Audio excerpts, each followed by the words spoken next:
Hey everyone, this is John from In My Father's Kitchen, and I'm here with James Clark.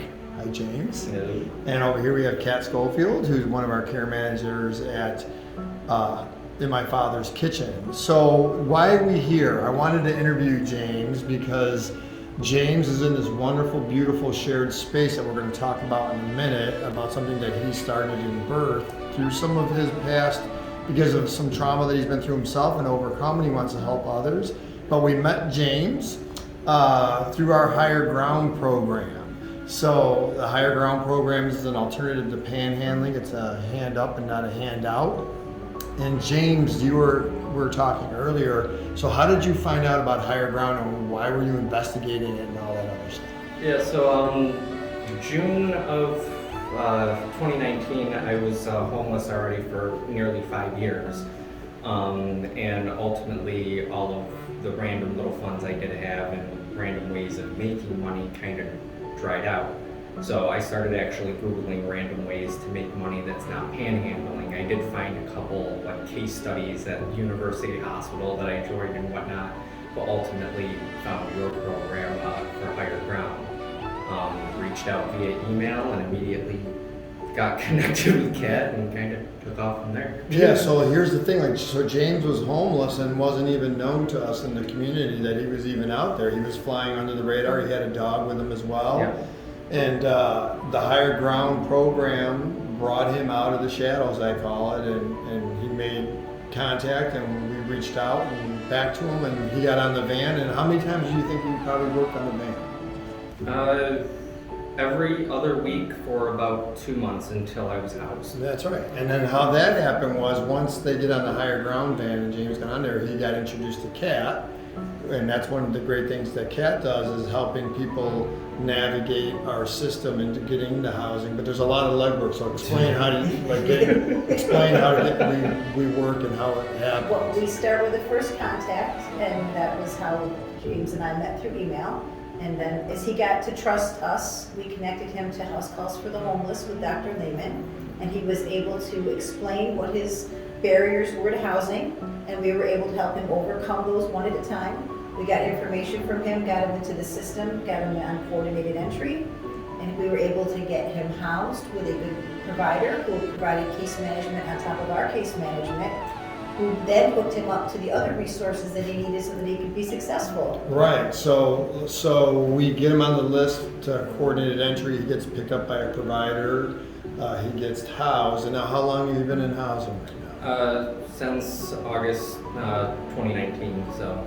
Right, so almost 2 years. Yeah, so almost 2 years, and it all started with him Google searching alternatives to panhandling, and you land at Higher Ground, and here the rest is history. So now you're housed, you're doing well in your housing, and then once you got housed, you were sharing with me that you wanted to start dealing with your mental health challenges, right? You got connected to Hutchings or something? Correct. So as soon as I got housed, I then kind of full focused on my mental health challenges. I started seeking clinical support. From there, I ended up finding peer support and found out that a person with my challenges and with my life and experiences, I was able to find some sort of credential and a way to put it to use and kind of pay it forward and give that information and tools to others. That's awesome. So I would say beauty came out of ashes, right? Exactly. Phoenix arose from those ashes. Right, so his trauma, you could look at it as this is the end of all ends, but you looked at it as, hey, I'm going to use my trauma as a way to help other people with their trauma. Correct. So now we're in the shared Q space, we're in a shared space here, and James, tell us why we're in this space. What's happening here? Yeah, so before COVID hit, we were kind of the front runners when it came to virtual supports. Once COVID hit and everyone started doing virtual, we were no longer special in that aspect. So we had to find a way to become special and keep ourselves relevant in the peer world.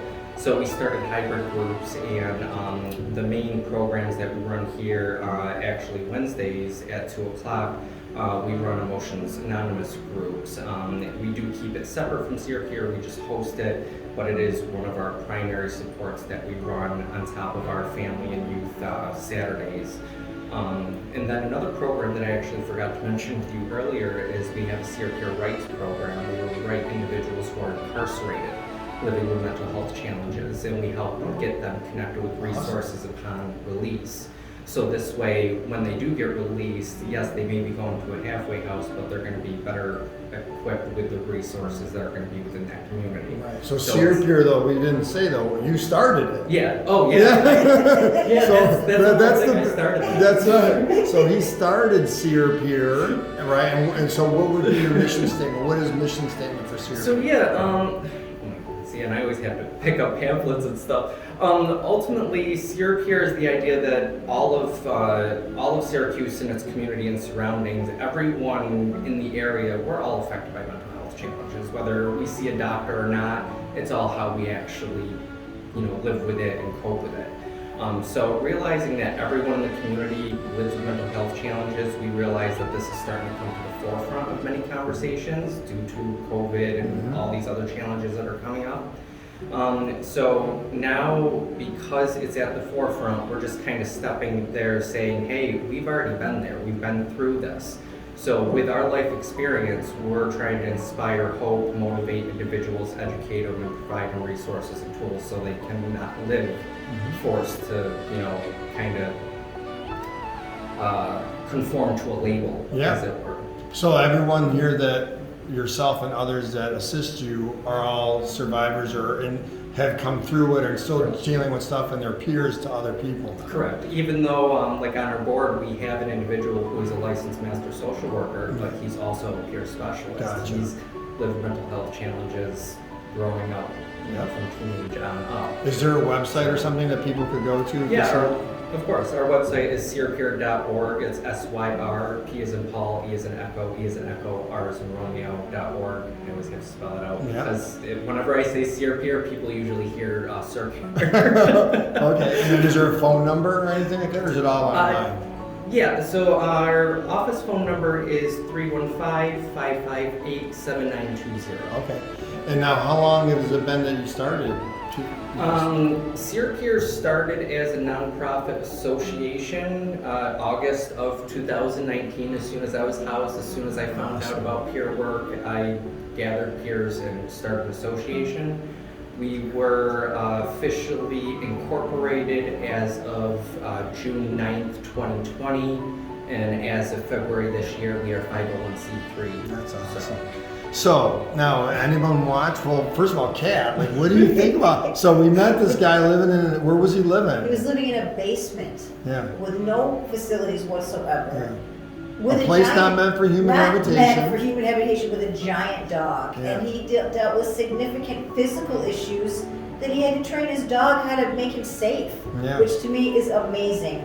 I cannot, of all the people I've worked with in the last 4 years, James stands out as one of the most motivated people and who's able to understand his issues, embrace treatment and help, and come out the other side. Yeah.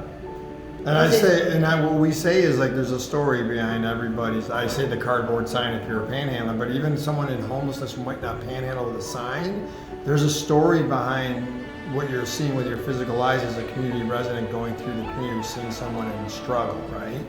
And I just want to say that I'm very proud of you, James, and I commend you for overcoming. You're an overcomer, and you pushed through your traumas, and now you're helping other people with going through their struggles and traumas as well. And I guess I would say for myself, going through things on my own, you never finished with it. It's kind of something that you're always lifelong. You're working on it, right? Exactly. And there's days where you probably have a meltdown still or whatever. Oh yeah. So the reality of life. But I'd like to add too that I'm really honored, James, that you trusted me enough to let me help you, because that was the start. Oh, I remember our first conversation. I couldn't sit still. Yeah, you're pretty chubby, but it's yeah, right. And I think the first contact could be nerve-wracking for the person that we're dealing with, because who are you? What's this all about? Can I trust you? Right? Why are you asking me these questions? Yeah, exactly. And I think for us, building trust is important. I'm sure that's important in your work as well, That's right? the hardest part. Yeah. As a survivor of trauma, though, I do understand how hard that was for you, and I just want to thank you. Yeah. I mean, I'm just humbled to have the experience with you guys. Yes. I mean, along the way, everyone always says, it's it's been my journey of recovery, it's really ours. Like everyone is involved, everything's a symbiotic relationship.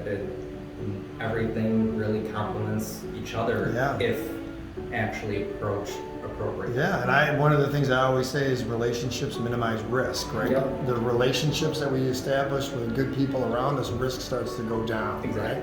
And I think you're an example of that happening with us through Higher Ground and street outreach and getting you into housing. Your risk factor went real low from being vulnerable in a basement to having your own place, you know? So James, thank you so much. Is there any last things you'd like to say to anyone watching the video about what you do or anything or their life or something? Maybe someone's watching this and they're struggling right now.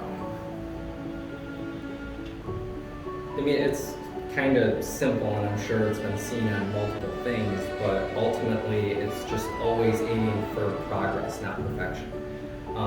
The way we expect things to be is ultimately the downfall. We shouldn't really hold anything to an expectation other than constant progress. That's awesome. And it sounds like Dr. Lehman's saying, don't let the perfect be the enemy of the good. Exactly. Like there's multiple sayings like that. It's kind of what got me through, because with many things I'm a perfectionist, and I just kind of had to learn to let go with a lot of those things and say, okay, just now it's a pet peeve, and I just have to walk away every now and then. Good for you. All right, well, this is John, Kat, and James in my Father's kitchen. God bless everyone. This is it. The proof's in the pudding, the example of what could happen when you reach out to someone, and they have to put in the footwork, and James did the work. So God bless everyone. Taste and see that the Lord is good all the time.